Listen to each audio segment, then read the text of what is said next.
नमस्कार, मैं विश्वा न्यूज डॉट आज का भारत से।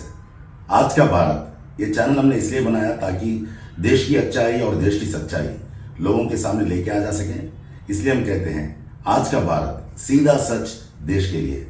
हमारे इसी प्रयास और प्रयत्न में हम आपको एक आज ऐसे आदमी से मिलाना चाहते हैं जो वकील ना होते हुए भी अपनी कानूनी लड़ाई उन्होंने खुद लड़कर, वकीलों के खिलाफ खुद लड़कर, और वो भी मातंग सिंह जैसे केंद्र मंत्री जो रह चुके हैं उनके खिलाफ, जो बहुत ज़्यादा पैसे वाला आदमी था उनके खिलाफ। और ये तो बहुत बड़ी सोचने वाली बात है।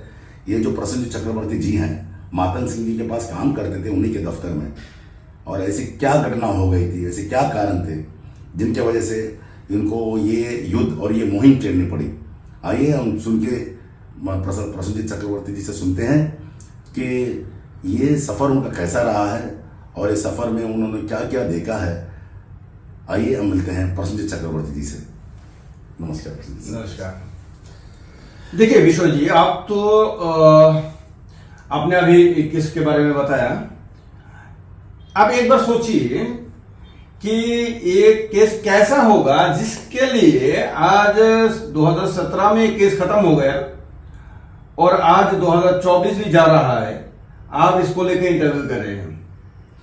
अगर वो केस मैं ना जीता होता, अगर मातंग सिंह को ना हराया होता, तो आज ये इंटरव्यू आप ना लेते, या अगर आप इस पर कोई प्रोग्राम भी करते तो आप बोलते कि ये प्रसन्नजीत चक्रवर्ती ने ऐसे ही बिना वकील बने इतना बड़े व्यक्ति के खिलाफ पंगा ले लिया, मूर्ख जैसा काम किया, और ये मूर्ख ने एक ऐसा उदाहरण प्रस्तुत किया जिसके कारण आने वाले समय में कोई भी व्यक्ति ऐसा करने का हिम्मत नहीं करेगा।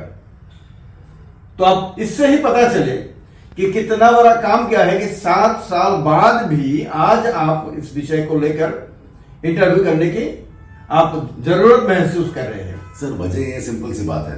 देखिए क्या है, ये 7 साल की जो आपकी मुहिम थी, जो लड़ाई थी मातंग सिंह जैसे बड़े आदमी के खिलाफ, बिना वकील होते भी कोर्ट में करके लड़ना। हाँ, ये आपने बहुत बढ़िया बात बोला। आपने केस जीता, इसलिए आप यहाँ पे बैठे हो, इसलिए दुनिया को पता चल रहा है। अगर ये केस आप हार जाते थे तो जैसे आपने सही बोला है, सच बोला है, आप भी ना कई किताबों में छुप के रह जाते थे, दब के रह जाते थे। ये आपकी सच्चाई है या फिर ये आपकी अच्छाई? लोग मुझे गाली देते सर, जीने नहीं देते। अगर मैं हार जाता तो ये समाज मुझे जीने नहीं देता। सर, ये तो केस की बात कर रहे हो, तो जहां तक मैं समझता हूं जब आप ये केस लड़ रहे थे तभी भी शायद आपको बहुत सारे लोगों की बातें झेलनी पड़ी होंगी, बहुत सारे लोगों का अपमान झेलना पड़ा होगा। मैं पहले आपको ये बता दूं कि ये मातंग सिंह जो है वो पीवी नरसिम्हा राव जी जब देश के प्रधानमंत्री थे, उनके ही मंत्रालय में वो पीएमओ के मंत्री थे, सेंट्रल मिनिस्टर था।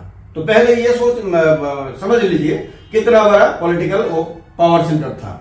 दूसरी बात है, मैंने सुना जब उनके अधीन में काम करता था कि 25-30 हजार करोड़ का वो मालिक है, ऐसा सुना है। सच है झूठ में मुझे पता नहीं। और वो व्यक्ति जिन्होंने, आप हैदराबाद में उनका HY टीवी था, रांची में उनका हमार टीवी था, दिल्ली में उनका फोकस टीवी था, कोलकाता और अगरतला में उनका एनी बांग्ला था, गुवाहाटी में उनका एनी टीवी और एनी हाईफाई, ये दो, और ये सब सैटेलाइट चैनल। रेडियो उलाला नाम की उनके FM रेडियो था कई जगह में, अरुणाचल प्रदेश में, अगरतला में, कई जगह में। तो आप समझ सकते हैं वो इंडिया में एक मीडिया बैरन भी बन गया था। ऐसे व्यक्ति जो जहां पर भी उनका चैनल था वो किसी को भी काम में रख देते थे, किसी को भी बाहर कर देते थे, कभी भी उनका इच्छा होता था। वो जमींदार जैसा उनका बर्ताव था।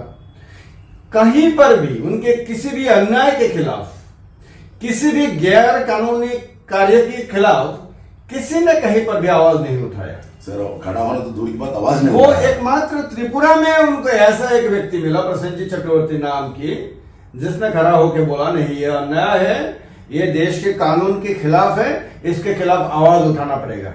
लेकिन यह भी सत्य है, मातंग सिंह मुझसे बहुत ही अच्छा बर्ताव करता था। जब उनके अधीन में काम करता था NDTV में, अगरतला में तो पूरा सेटअप था, जैसे दिल्ली में, नोएडा में होता है, जैसे बहुत बड़े बड़े शहर में, वैसे ही सेटअप अगरतला